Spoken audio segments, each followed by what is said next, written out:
আসসালামু আলাইকুম, আশা করি সবাই ভালো আছেন। আমি আলামিন আপনাদের সাথে আছি।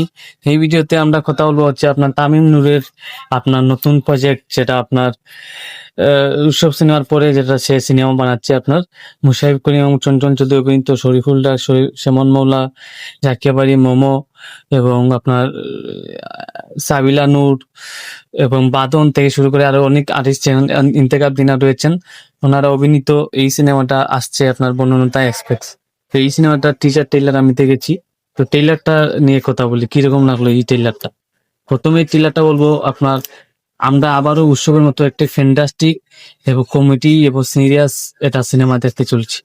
আসলে আমাদের ইন্ডাস্ট্রিটা আসলে আমরা এরকমই চাচ্ছি এবং আমি খুবই আনন্দ লাগছে।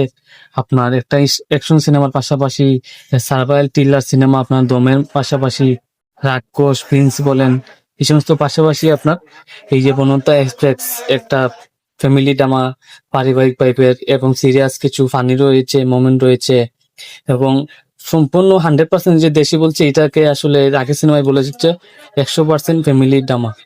তো আপনার সব ফ্যামিলি সবাইকে নিয়ে এই সিনেমাটা দেখতে যাবেন, এটাই আপনার কাছে আশা করবো। এবং এই সিনেমাটা যাতে আবার হিট হয়ে এবং হিট হয়ে যাতে আবার এই ধরনের সিনেমা তামিনু অংশ যাতে এই সিনেমাটা আবার যাতে এইরকম সিনেমা বানায়। এই সিনেমাতে আমরা অনেক বছর পরে আমাদের স্বপ্ন ছিল আমাদের চঞ্চল চৌধুরী মুশাররফ করিম স্যারকে একসাথে দেখবো। এই আশাটা আসলে তামিম নূরের অংশ, তার হাত ধরেই আসলে আমাদের সেই স্বপ্ন আপনার পূর্ণ হতে চলেছে। অনেক বছর পরে আপনার মোস্তফা শাহরুখ ফারুকী টেলিভিশনে আমরা দুজনকে একসাথে দেখেছিলাম। এরপরে আমাদের অনেক আশা ছিল আসলে এই সিনেমাটা আমরা এক সিনেমাতে আমরা দুইজনকে দেখবো।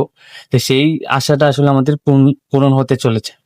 তো এই দুইজনের যে ভাই আপনার অপিনিয়ন, যে কেমিস্ট্রি, এটা তো আসলে বলার কোনো ভাষা নাই। এটা নিয়ে কোনো সমালোচনা করার কোনো যোগ্যতা আমার নাই। তো বড় বড় বাঘা বাঘা মানে অভিনেতা রয়েছেন।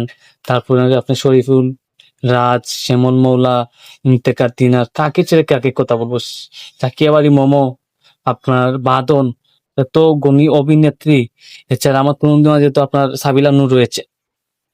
এত বিগ বিগ আর্টিস্টের মাঝে আপনার এই সিনেমাটা যদি ইজের ফিস্টিল ছাড়া বা আরো দুই এক দুইটা সিনেমা কম আসতো, দুই তিনটা সিনেমা আসতো, আমার মনে হয় সব থেকে বেশি বক্স অফিস শাকিব খান থাকা সত্ত্বেও শাকিব খানের সিনেমার সাথে পাল্লা দেওয়ার মতো একটি সিনেমা হচ্ছে বননতা এফএক্স।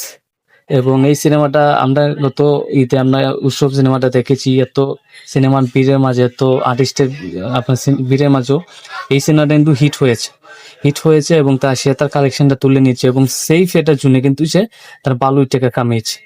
তো আমরা এই সিনেমাটাও ব্লকবাস্টার হবে সেটাই আমরা আশা করি। ধন্যবাদ সবাইকে, আশা করি সবাই ভালো থাকে।